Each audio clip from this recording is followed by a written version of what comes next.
Hey everyone, it's your boy Graphic back with another video, and today we're going to be looking at the top 5 money-making methods in Albion Online. As many of you know, there are tons of viable ways to earn plenty of money playing Albion Online.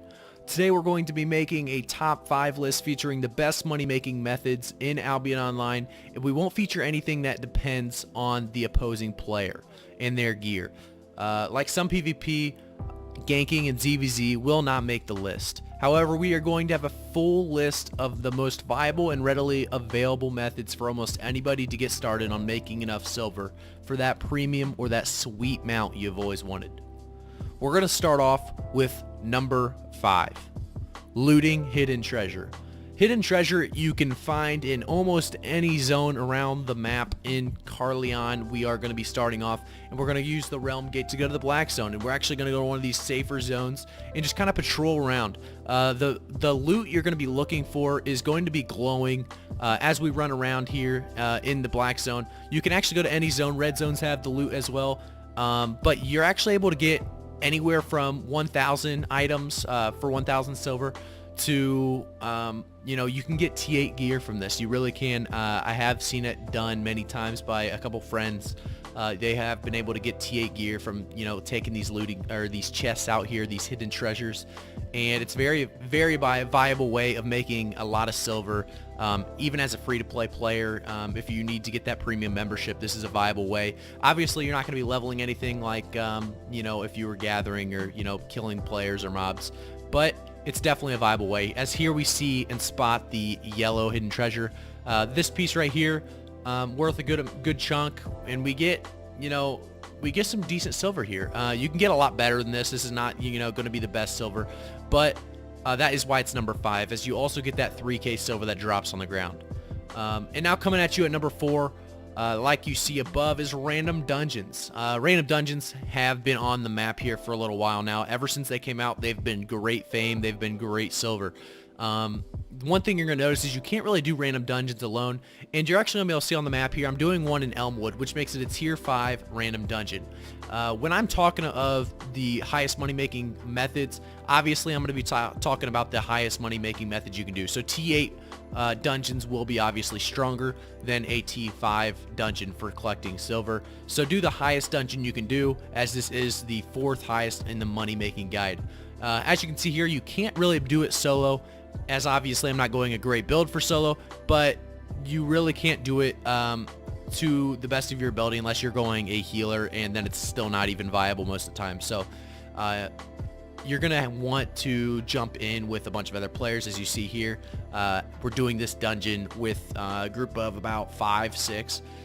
Usually you want 5 or 6 players when you're doing this, but if you are able to do a solo dungeon somehow, it is definitely worth the silver. You're going to be getting a lot more silver, as you won't be able to you won't have to split it with anybody.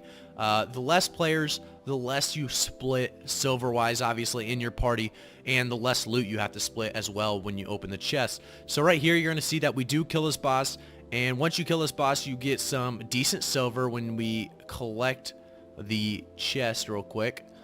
We get some bags of silver, and then usually you get better items than that. This was a green chest, and I think this was early on in my Albion Online career, so I think this was probably a lower tier. But now we're going to be jumping over to Gathering, number 3. A lot of you guys might underestimate Gathering. You think maybe, Random Dungeons has better loot. It has, more silver gain to be had, and I would have to 100% disagree. With what I've seen from Gathering, it's very strong. If you can do T8 Gathering at any point in time, whether it's skinning or woodcutting or whatever you're going for, whatever stat or gathering ability or skill you're going for, it actually gives you insane gold or silver that you can transfer into gold if you would like, but it gives you insane silver. This tier 5 leather, I believe, is selling for, I'd say it's about 800 silver, and you might have to check me on that, but it's selling for about 800 silver a piece, and you really start making your money at tier 6. Tier 6 is where you start making most of your money, because those zones are 4 through 6, and you really start getting better and more efficient at tier 6 because you're able to do everything in the zone. And tier 6 is where you're going to be able to find a lot of those 6.1, 6.2, 6.3s in that zone. So Gathering is definitely number 3 on the list today, as the silver can be amazing from tier 6 and through 8. I know 5 is actually not bad either, but you really do start to make that jump at tier 6 through 8. So gathering is definitely number 3. Now on number 2 on the list, like the top 3 fame farming methods, Solo Hellgates makes a return and Hellgates makes a return. Altogether, Hellgates is one of the best silver making methods in the game. If you're going to do a solo like I am here in this video, I'm doing a solo, and I actually run into another solo, luckily enough, and I am able to jump on him and get myself a little 1v1 action. And you know why this did make the list is because the silver really isn't dependent on the opposing player's gear near as much as it is on the chest in the middle, kind of like random dungeons.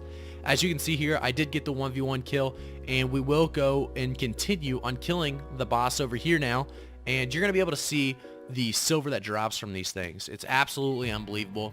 As we pick it up, we get a tome as well, which is always good, but we get 4,000 silver just from that kill right there alone.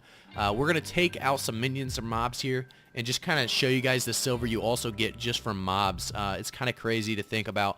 If you're doing it solo, it's actually worth killing the mobs, honestly, and running around the map.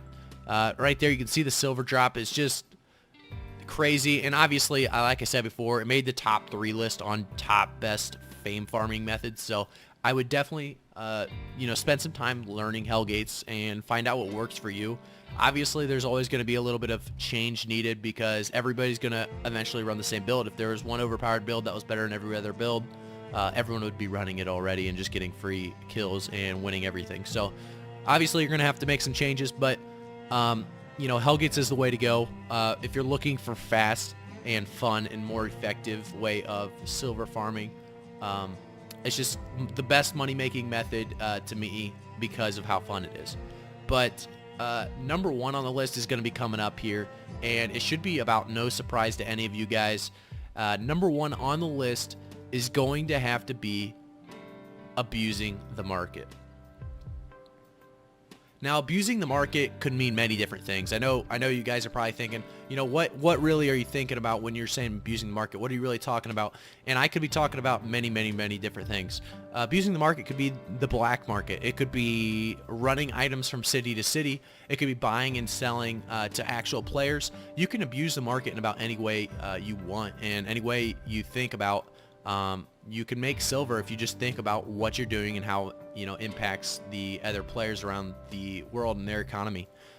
So when I say abusing the market, you could gamble. I know you guys like the artifact gambling video a little bit.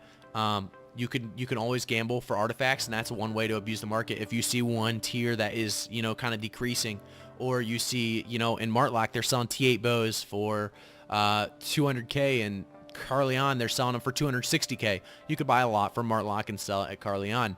But like in the video you're seeing below, or not below, but like the video you're kind of seeing, you can make a lot of money off of this method, and I really do think it's one of the best methods out there. It's obviously not as fun to me as what Hellgates would be, maybe, or anything of that matter, because honestly abusing the market is one of the most boring things for me. The only thing great about it is the amount of silver you gain afterwards, and just being happy about that. But this is my top 5 best money making methods in Albion Online, and I hope you guys like this video today, and I'll have to see you guys next time.